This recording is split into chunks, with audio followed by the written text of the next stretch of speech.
بيبدأ الفيلم بمخابرات بتحتاج لعميل سري لمهمة خطيرة جدا بعد ما كل العملاء السريين ماتوا بانفجار، فيجيب واحد اسمه جوني انجلش، مش علشان شاطر، ده علشان ما فضلش حد غيره. وما اقولكش بقى، ده اغبى واحد ممكن تشوفه في حياتك.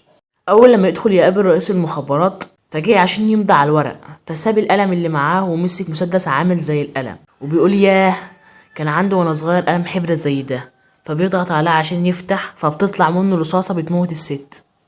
وبيقابل رئيس المخابرات وبيدوله اول مهمة له، وهو انه يحمي التاج البريطاني. وفي اقل من 5 دقايق تلاقي التاج اتسرق، الحرامية هربت، بيضرب السكرتير الغلبان على انه الحرامي، ويقول لهم ما تخافوش ما تخافوش، الكل تحت السيطرة. وهو حتى مش عارف يسيطر على الكرافتة بتاعته. وبيظهر اللي سارق التاج وهو باسكال سافاج، نفسه يبقى ملك بريطانيا لانه فعلا من اقارب العائلة الملكية. وجوني وهو بيدور على الحرامي بيلاقي شريط فيه باسكال وهو بيحكي ان هدفه الحقيقي لما يبقى ملك هيحول بريطانيا كلها لسجون خاصة ويأجرها للعالم.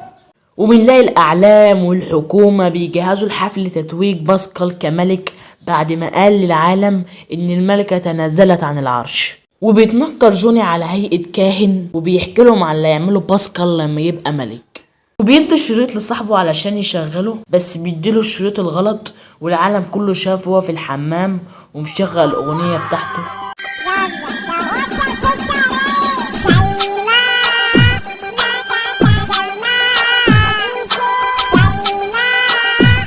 وبيحاول يهرب من الحراس، وقال يعمل حتة اكشن وياخد التاج ويهرب من الحتة التانية، بس فشل برضه، وقعد يتمرجح بالتاج وخلى الراجل يعيني يتهبل، وطلع السلاح من جيبه وحكى الخطة بنفسه وهدد الناس انهم يقعدوا. فايده فلتت من غصب عنه وقعد مكان الراجل ولبس التاج في وسط ذهول من العالم، وامر بالسجن باسكال، والناس كلهم بيسقفوله، والراجل اتهبل يا عيني وعمال يقول لهم كله من ذكائي كله من ذكائي، وهو نفسه يعرف ايه اللي حصل. وبس كده، دي كان ملخص فيلم جوني انجلش. ما تنساش اللايك والاشتراك. سلام.